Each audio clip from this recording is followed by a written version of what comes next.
ఓం మహాగణపతే నమః. మనకి కుజుడు డిసెంబర్ మాసంలో కుజుని యొక్క సంచారము ధనస్సు రాశిలోకి జరుగుతుంది.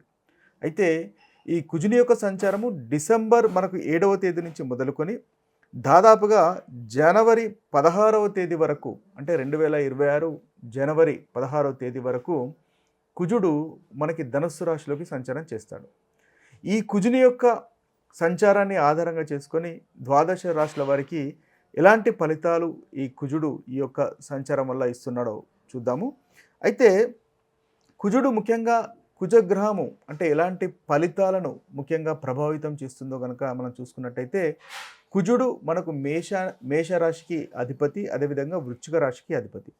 అయితే ఈ కుజుడు ముఖ్యంగా ధైర్యానికి కారకుడు. అంటే మనకు ఒక ధైర్యం కలుగుతుంది లేదా ధైర్యం తగ్గుతుంది, పోరాట పటిమలు, ఇవన్నీ కారకత్వం మనకు కుజుడు వహిస్తాడు. అంటే మనకు లోపించినట్టయితే కుజునికి సంబంధించినటువంటి ప్రాబ్లమ్స్ మనకి ఉన్నట్టు లెక్క. అదేవిధంగా రక్తానికి సంబంధించినటువంటి కారకత్వం కూడా వహిస్తాడు.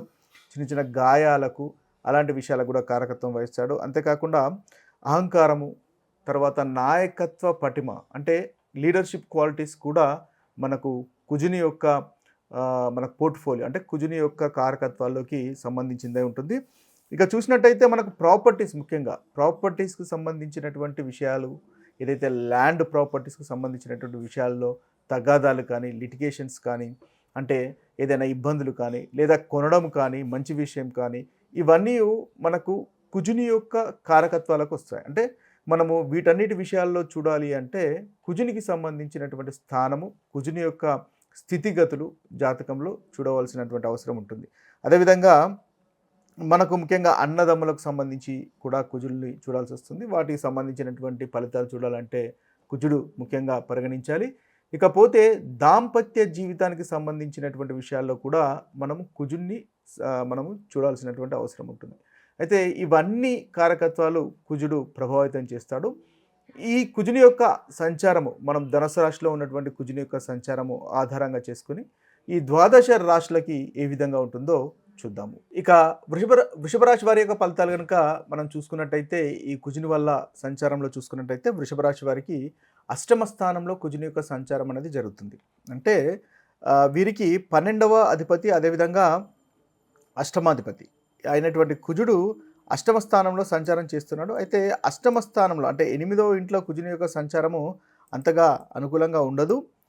అయితే వీరికి 12 అదేవిధంగా సప్తమం కారకత్వం వహిస్తున్నటువంటి కుజుడు అష్టమంలో ఉండడం వల్ల పనుల్లో కాస్త ఆటంకాలు ఉండేటటువంటి అవకాశాలు మనకు కనిపిస్తున్నాయి. అంటే మీరు ఏదైతే పనులు చేస్తున్నారో ఆ పనుల్లో చిన్న చిన్న ఆటంకాలు వచ్చే అవకాశాలు ఉన్నాయి. కాబట్టి పనిపైన ఫోకస్ చేయండి, తద్వారా చక్కటి ఫలితాలు మీరు పొందగలుగుతారు. ఇంటికి దూరంగా వెళ్ళేటటువంటి అవకాశాలు కనిపిస్తున్నాయి. ఆ విషయంలో కనుక ఒకవేళ మీరు వృత్తిరీత్యా ప్రయాణాలు చేస్తూ ఉండవలసి కనుక వస్తున్నట్టయితే దానికి సంబంధించినటువంటి ప్లానింగ్ అనేది ఈ వృషభ రాశి వారు ముందుగానే చేసుకోండి. ఎందువల్ల చిన్న చిన్న ఇబ్బందులు కనిపిస్తున్నాయి కాబట్టి ముందుగానే చక్కటి ప్లానింగ్ చేసుకున్నట్టయితే మీరు ఆ ఇబ్బందులను అధిగమించగలుగుతారు. ఇక అప్పులు కానీ లోన్స్ కానీ ఈ మాసంలో కాస్త దూరంగా ఉండడం మంచిది. అప్పులు లోన్స్ విషయాల్లో కాస్త చిన్న చిన్న డిస్టర్బెన్సెస్ వచ్చే అవకాశాలు కనిపిస్తున్నాయి. ఒకవేళ అప్పులు లోన్స్ కనుక అప్లై చేస్తున్నట్టయితే 1కి 2 సార్లు చూసుకోండి. ఎందువల్లంటే మీకు అంత ఈజీగా ఆ పని అయిపోయేటటువంటి అవకాశం కనిపించట్లేదు. కాబట్టి ఫ్రీక్వెంట్గా ఫాలో అప్ చేయవలసినటువంటి అవసరము మనకు వృషభ రాశి వారికి కనిపిస్తుంది. కాబట్టి ఆ విషయంలో మీరు విషయంలో కాస్త జాగ్రత్త పడండి. స్త్రీలు ముఖ్యంగా వంటకు సంబంధించినటువంటి విషయాల్లో కాస్త జాగ్రత్తగా ఉండడం మీకు చెప్పదగినటువంటి సూచన.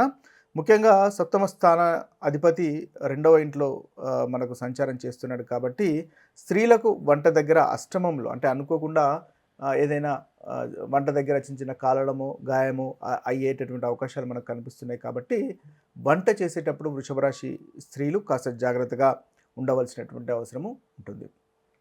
ముఖ్యంగా అగ్రెసివ్గా ఉండకుండా చూసుకోండి, తద్వారా చక్కటి ఫలితాలు మీకు కలుగుతాయి. మీ యొక్క పార్ట్నరు అగ్రెసివ్గా ఉండేటటువంటి అవకాశాలు కనిపిస్తున్నాయి. అయితే వారు అగ్రెసివ్గా ఉన్నా కూడా మీరు ఓపికగా సంయమనం పాటించే ప్రయత్నం చేయండి. తద్వారా మంచి ఫలితాలు ఈ వృషభ రాశి వారు పొందగలుగుతారు. కుజునికి ముఖ్యంగా పరిహారాలు కనుక చూసుకున్నట్టయితే మనం ఏదైతే ప్రతికూలమైనటువంటి ఫలితాలు అనుకున్నామో ఆ ప్రతికూలమైనటువంటి ఫలితాలు తొలగిపోయి అనుకూలంగా అంటే కుజుడు మన జాతకంలో స్ట్రాంగ్గా ఉండాలి అంటే ముఖ్యంగా మనము చేయవలసింది హనుమంతునికి పూజ చేయడం వల్ల చక్కటి ఫలితాలు కలుగుతాయి. మంగళవారము, శనివారము హనుమంతుని యొక్క ఆలయ సందర్శనము చేయడం వల్ల మన జాతకంలో గనక కుజుడు మనకు బలహీనంగా ఉన్నట్టయితే మీకు చాలా చక్కటి ఫలితాలు మనకు కలగజేస్తాడు. అదేవిధంగా సుబ్రహ్మణ్య స్వామికి పూజ చేసినా కూడా మీ యొక్క ఇష్టదైవము ఒకవేళ సుబ్రహ్మణ్య స్వామి అయినట్టయితే సుబ్రహ్మణ్య స్వామికి పూజించినా కూడా మీకు కుజుని వల్ల కలిగేటటువంటి ప్రతికూలమైనటువంటి ఫలితాలు తొలగిపోయి అనుకూలత అనేది పెరుగుతుంది. ఇక ఏదైనా మంత్రము కుజునికి సంబంధించినటువంటి మంత్రము మనం కనుక చూసుకున్నట్టయితే ఓం అంగారకాయ నమః అనేటటువంటి మంత్రాన్ని 108 సార్లు పఠించవచ్చు. లేదా ఓం క్రీం కుజాయ నమః అనేటటువంటి మంత్రాన్ని కూడా 108 సార్లు కనుక మీరు పఠించుకున్నట్టయితే మీకు చాలా చక్కటి ఫలితాలు కలుగుతాయి. ఇక ఏదైనా దానానికి సంబంధించినటువంటి పరిహారాలు కనుక మనం చూసుకున్నట్టయితే ఎరుపు రంగు వస్తువులు, ఎరుపు రంగు బట్టలు ఎవరికైనా బీదవారికి కానీ లేదా అవసరం ఉన్నవారికి కానీ దానం చేసినట్టయితే ఈ కుజుని వల్ల కలుగుతున్నటువంటి ప్రతికూల ఫలితాలు మనకు తొలగిపోతాయి. ఇక బిహేవియరల్ అంటే మన యొక్క బిహేవియర్కి సంబంధించినటువంటి పరిహారము కనుక చూసినట్టయితే ఎప్పుడైనా మీకు కోపం వచ్చినప్పుడు ఒక 30 సెకండ్లు ఆ కోపాన్ని మీరు అణుచుకోగలిగితే ఇది కుజునికి మంచి పరిహారంగా ఉపయోగపడుతుంది. కుజుని యొక్క ఏదైతే ప్రతికూలమైనటువంటి ఫలితాలు ఉంటాయో ఆ ప్రతికూలమైనటువంటి ఫలితాల నుంచి మీరు తప్పించుకోగలుగుతారు. కాబట్టి ఈ కోపము ఫాస్ట్గా వచ్చేటటువంటి అగ్రెసివ్నెస్ అనేది తగ్గించుకోవడము అట్లీస్ట్ 30 సెకండ్స్ కనుక తగ్గించుకునే ప్రయత్నం చేసినట్టయితే మీకు చాలా చక్కటి ఫలితాలు మనకు కనిపిస్తాయి. అదేవిధంగా తీసుకునేటటువంటి ఆహార విషయం అంటే బీట్రూట్కు సంబంధించినటువంటి ఆహారము, క్యారెట్కి సంబంధించినటువంటి ఆహారాలు, బాదం పప్పుకు సంబంధించినటువంటి ఆహారాలు తీసుకోవడం వల్ల కుజునికి సంబంధించినటువంటి పరిహారంగా కూడా మనం తీసుకునేటటువంటి ఆహారం కూడా చూసుకోవచ్చు. ఇక చూసుకున్నట్టయితే ఉమామహేశ్వరుణ్ణి ఆరాధించడం కూడా కుజునికి సంబంధించినటువంటి చక్కటి పరిహారంగా మనము చూసుకోవచ్చు. ఇక ముఖ్యంగా కుజుడు బాగాలేనప్పుడు, కోపంతో ఉన్నప్పుడు తలుపులు గట్టిగా వేయడము, తలుపులు గట్టిగా తీయడము లాంటివి చేయకుండా ఉండాలి. ఇది కుజునికి మనకు అగ్రెసివ్గా అంటే కుజునికి అపోజిట్గా వెళ్తుంది. కాబట్టి ఇలాంటి చిన్న చిన్న విషయాలు కూడా మీరు పాటించినట్టయితే ఈ కుజునికి సంబంధించినటువంటి చక్కటి పరిహారాలుగా పరిగణించబడతాయి. మీ జాతకంలో కనుక కుజుడు అంతగా అనుకూలంగా లేనట్టయితే ఇది మీకు మంచి అనుకూలతను కలుగజేస్తుంది. ఇక చూసుకున్నట్టయితే మనము ఏ రాశి వారు ముఖ్యంగా ఎలాంటి ఫలితాలు ఎలాంటి పరిహారాలు చేసుకోవాలో మనం ఒకసారి చక్కగా క్లుప్తంగా కనుక మనం చూసుకున్నట్టయితే మనకి మేషరాశి వారికి కుజుడు 9వ ఇంట్లో సంచారం చేస్తున్నాడు. కాబట్టి వీరు ముఖ్యంగా ప్రతి ఆదివారం, మంగళవారము తండ్రి గారి యొక్క ఆశీర్వాదము తీసుకోవడం వల్ల చక్కటి ఫలితంగా కనిపిస్తుంది. ఇది ఒక మంచి బిహేవియరల్ రెమెడీగా మీకు ఉపయోగపడుతుంది. ఇక వృషభ రాశి వారు కనుక తీసుకున్నట్టయితే వృషభ రాశి వారు రక్తదానం చేసినట్టయితే మీకు కుజునికి సంబంధించినటువంటి చక్కటి పరిహారంగా మనము చూడవచ్చు. అదేవిధంగా నవగ్రహ శాంతి హోమం కూడా ఒకసారి చేసుకున్నట్టయితే మీకు చక్కటి ఫలితాలు వృషభ రాశి వారికి కనిపిస్తాయి. ఇక మిథున రాశి వారు కనుక చూసుకున్నట్టయితే మిథున రాశి వారు ముఖ్యంగా సప్తమంలో కుజుని యొక్క సంచారం కలుగుతుంది. కాబట్టి భార్యాభర్తలు కలిసి మంగళవారం ఏదైనా గుడిని సందర్శించండి, హనుమంతుని గుడిని సందర్శించండి. ఇది మీకు చాలా చక్కటి పరిహారంగా ఈ కుజుని యొక్క పరిహారంగా మనకు ఉపయోగపడుతుంది. ఇక చూసినట్టయితే కర్కటక రాశి వారికి ముఖ్యంగా మీరు చేసుకోవాల్సినటువంటి పరిహారము ఇతరులను బాధ పెట్టకుండా ఉండండి. అంటే ఎటువంటి కానీ అది మానసికంగా కానీ ఫిజికల్గా కానీ ఇతరులను కనుక బాధ పెట్టినట్టయితే మీకు కుజుని వల్ల ప్రతికూలమైనటువంటి ఫలితాలు అధికంగా ఏర్పడతాయి. కాబట్టి ఇతరులను బాధ పెట్టకుండా ఉండడమే మీరు చేయవలసినటువంటి చక్కటి పరిహారంగా మనం చూడవచ్చు. ఇక సింహరాశి వారు కనుక చూసుకున్నట్టయితే ఆంజనేయ దండకం పఠించండి. సింహరాశి వారు ఈ రాశి వారికి పిల్లలు ముఖ్యంగా పంచమ స్థానంలో సింహరాశి వారికి సంచారం చేస్తుంది.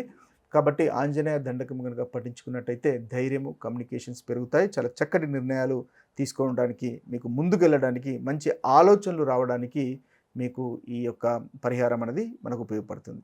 అదేవిధంగా కన్యారాశి వారు కనుక చూసుకున్నట్టయితే కన్యారాశి వారికి ముఖ్యంగా వాహనం నడిపేటప్పుడు కాస్త తొందరపడవద్దు. స్లోగా నడిపే ప్రయత్నం చేయండి. చతుర్థ స్థానంలో మనకు కుజుడు సంచారం చేస్తున్నాడు. వాహనానికి సంబంధించినటువంటి విషయాలకు మనకు కారకత్వం వహిస్తాడు కాబట్టి ప్రయాణం చేసేటప్పుడు, డ్రైవ్ చేసేటప్పుడు స్లోగా డ్రైవ్ చేయడం అనేది మీకు చెప్పదగినటువంటి సూచన. తులారాశి వారికి కనుక మనం చూసుకున్నట్టయితే తులారాశి వారికి హనుమాన్ ఆలయ దర్శనం అనేది చేసుకోండి. మీకు చాలా చక్కటి ఫలితాలు కలుగుతాయి. ఈ మనకి ఏదైతే కుజుని వల్ల కలుగుతున్నటువంటి ప్రతికూలమైనటువంటి ఫలితాలు తొలగిపోతాయి. ఇక వృశ్చిక రాశి వారికి ముఖ్యంగా కుటుంబ పెద్దల పాదాభివందనం చేయడము, కుటుంబ పెద్దల యొక్క ఆశీర్వాదాలు తీసుకోవడం వల్ల మీకు మార్స్ వల్ల అంటే కుజుని వల్ల కలుగుతున్నటువంటి ప్రతికూలమైనటువంటి ఫలితాలు తొలగిపోతాయి. ఇక మంగళవారం కూడా బెల్లం దానం చేయడం వల్ల కూడా మీకు చక్కటి ఫలితాలు వృశ్చిక రాశి వారికి కలుగుతాయి. ఇక చూసుకున్నట్టయితే ధనుసు రాశి వారికి మంగళవారము హనుమాన్ చాలీసా పఠించండి. ధనుసు రాశి వారికి చక్కటి పరిహారంగా మనకు చూడవచ్చు. కోపం వచ్చినప్పుడు నీళ్లు తాగి 30 సెకండ్లు మీరు ఆగాలి. ఇది ఒక బిహేవియరల్ రెమెడీగా కూడా ఉపయోగపడుతుంది. కుజునికి సంబంధించినటువంటి ప్రతికూలమైనటువంటి ఫలితాలు తొలగిపోవడానికి కారణభూతమవుతుంది. ఇక చూసుకున్నట్టయితే మనకు ధనస్సు తర్వాత మకర రాశి. మకర రాశి వారికి కనుక చూసుకున్నట్టయితే మకర రాశి వారికి ముఖ్యంగా వీరికి రాత్రి పడుకునే ముందు 10 నిమిషాలు హనుమాన్ చాలీసా కానీ హనుమంతుని కానీ పూజించుకున్నట్టయితే, ఆలోచించుకున్నట్టయితే మీకు చక్కటి ఫలితాలు మకర రాశి వారికి కలుగుతాయి. కుంభరాశి వారు కనుక చూసుకున్నట్టయితే కుంభరాశి వారికి లాభస్థానంలో కుజుని యొక్క మనకు సంచారం జరుగుతుంది. చాలా చక్కటి ఫలితాలు కలుగజేస్తారు. కాబట్టి గర్వము అహంకారం పెరగకుండా చూసుకోండి. అదే ఈ రాశి వారికి చక్కటి పరిహారంగా మనం చూసుకోవచ్చు. ఇక హనుమాన్ భజన కానీ రామనామ జపం కానీ చేసుకున్నా కూడా మీకు చాలా చక్కటి ఫలితాలు కుంభరాశి వారికి కలుగుతాయి. ఇక చివరి రాశి అయినటువంటి మీనరాశి వారి యొక్క ఫలితాలు కనుక చూసుకున్నట్టయితే పని చేసేటటువంటి స్థలంలో అగ్రెసివ్గా ఉండకండి. మీరు జాబ్ చేసేటటువంటి స్థలంలో అగ్రెసివ్గా ఉండకండి. అదే మీకు చక్కటి పరిహారంగా ఉపయోగపడుతుంది. ఇవి స్థూలంగా మనకు కుజుని వల్ల కలుగుతున్నటువంటి పరిహారాలు, ప్రతికూలమైనటువంటి ఫలితాలు తొలగిపోవడానికి చేసుకోవాల్సినటువంటి పరిహారాలు. మరొక వీడియోలో మరొక రాశి ఫలితాలతో కలుద్దాము. అంతవరకు సెలవు. సర్వే జన సుజనో భవంతు. సర్వే సుజన సుఖినో భవంతు. నమస్తే.